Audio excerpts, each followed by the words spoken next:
I don't care if there are schools in England, this is happening now, that are run by Zawahiri supporters. I don't mind it, as long as you allow special schools for Christians and Jews. And also special different schools for Protestants and Catholics. If you allow faith schools, we'll allow them to have their faith schools. Cultural suicide. Cultural suicide. Don't let it happen to you. Don't let it happen where you live. Look how wonderfully it worked. You know it very well. What happened in Northern Ireland when it was allowed to segregate Protestant and Catholic schools. After all, they have different faiths. Oh, they do? I thought they were both Christian. I can't arbitrate this. No, they should have separate schools. They should never meet, never intermarry, never socialize. Beautifully that worked out. Now let's have it for Jews and Muslims too on the mainland. Let them all lie to their children. Let them all give their special myth. Let them all say to them that they're different. Let them not tell them that they're members of a civil society or a country or a nation. Let them denominate themselves by faith. Can't wait to see what happens. I think I know what's coming. I don't want my beloved country of birth to be turned into some fucking Lebanon by people of faith. I don't want it. I'm going to fight it too. And you should get ready to fight it when they try it in your case. Don't allow this. Putting the word faith in front of something is no excuse for barbarism and cruelty and ignorance and stupidity. Just as putting the word reverend in front of a stupid name like Falwell or Sharpton doesn't mean you should be on MSNBC.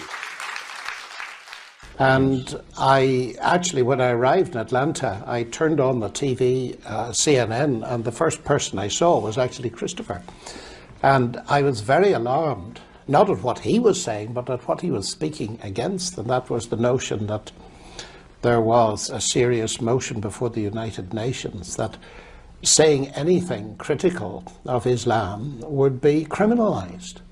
And that's the end of free speech, and it's very dangerous. Perhaps you want to comment on that, because I think you're probably much more astute observer of it than I am. The United Nations non-binding, so far non-binding resolution, which has carried now for 3 years, and was carried again this week, sponsored by Pakistan, a country for which we pay. It isn't really even a country, barely even a state. It's a construct of Muslim partitionism carved out of the body of India. It wants to tell us what we can say and what we can think in our own country. And it says that we mustn't ever use the word Islam in any sentence that includes the words violation of human rights, for example. Now this is in the week when the government of Pakistan has handed over to the Taliban its most fertile valley, this valley of Swat, 100 miles from the capital, Islamabad, and said, you can run this valley, militarily and legally. You can have Sharia law, and you are the police and the enforcers of it. And you can close all the girls' schools. But we can't say that your religion is anything to do with the violation of human rights. It's preposterous. Your point about the one-way street is very well made, if I may say so. There are madrasas within 50 miles of where I live in Washington, in Virginia. There are Saudi paid-for schools that preach violent anti-Semitism, hatred of the Shia Muslims. Remember, don't ever forget, they hate other Muslims too. Of Hindus, of Christians and Crusaders, and of course of atheists. So they've got me, what, 3 times, I suppose, in this field of fire. And don't worry. It's coming to a place near you. The Qurans that are given out in our prison system to Muslims, by Muslim chaplains, paid for by Saudi Arabia, are Qurans written to the Wahhabi tune. They're not just your everyday Quran, they're the Qurans that the Wahhabis want you to read, containing direct incitement. They're being given out with taxpayers' money in the prison system. Militias are forming. Next you'll have militias of this kind with their own chaplains within the United States Armed Forces. Are you ready for that? Are you ready to have Wahhabi preachers in the US Armed Forces? You better get ready for it, unless you're going to take the James Madison view that there shouldn't be any chaplains in the US Armed Forces to begin with, or in the prison system. People want to pray, you can't stop them. But we cannot have state-subsidized prayer. We cannot have state-subsidized preachers or chaplains. Give it up, or give it to your deadliest enemy and pay for the rope that will choke you. This is very urgent business, ladies and gentlemen, I beseech you. Resist it while you still can, and before the right to complain is taken away from you, which will be the next thing. You will be told you can't complain because you're Islamophobic. The term is already being introduced. into the culture, as if it was an accusation of race hatred, for example, or bigotry, whereas it's only the objection to the preachings of a very extreme and absolutist religion. Watch out for these symptoms. They are not just symptoms of surrender, very often ecumenically offered to you by men of God in other robes, Christian and Jewish and smarmy ecumenical. These are the ones who will hold open the gates for the barbarians. The barbarians never take a city till someone holds the gates open for them. And it's your own preachers who will do it for you, and your own multicultural authorities who will do it for you. Resist it while you can.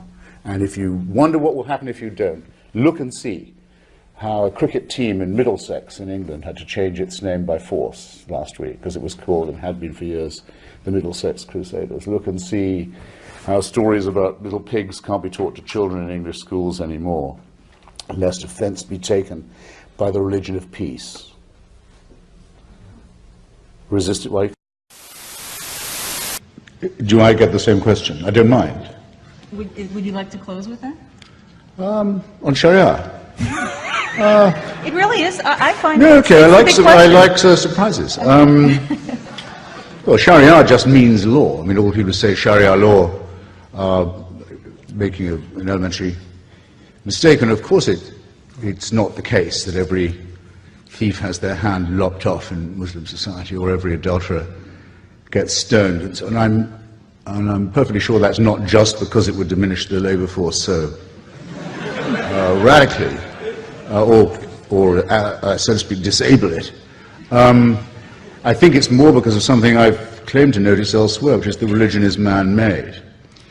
And so there are enormous discrepancies in how these things are promulgated and also how they are enforced. And most countries and societies come quite early and easily to the conclusion that their own religions are, in one form or another, not really practicable. They say, I mean, after all, in Saudi Arabia, a woman can't even drive a car, whereas in Iran she can vote, not for much, but she can, as much as a man can, let's say. Her vote can be stolen and degraded as much as her husband's or her brother. There's an infinite variation. I don't know.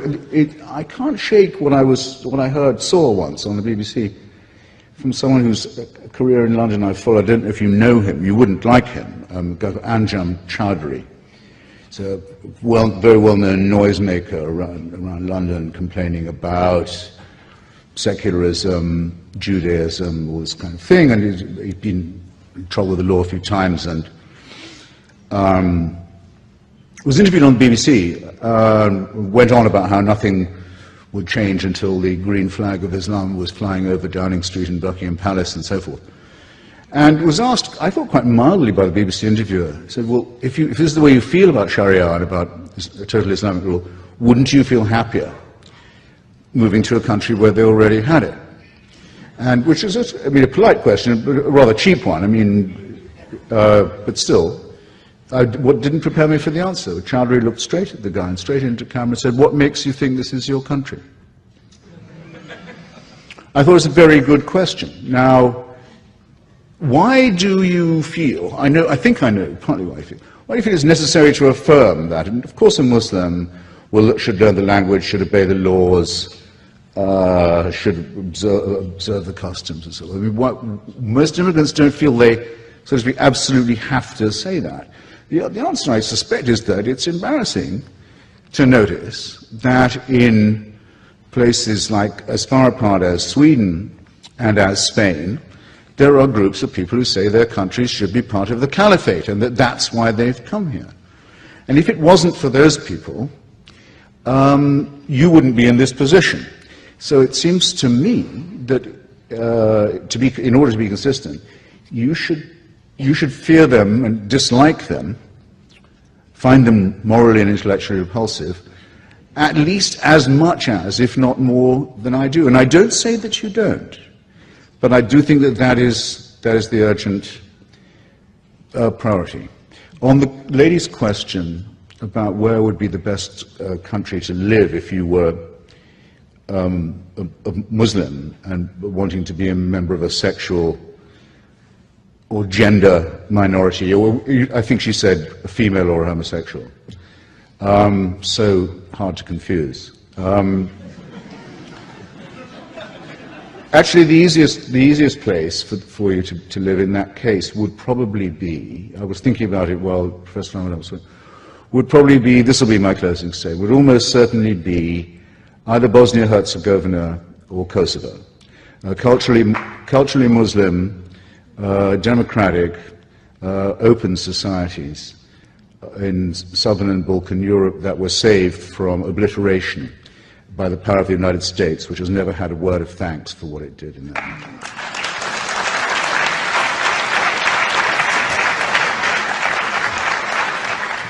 And which remains a secular country with a godless constitution.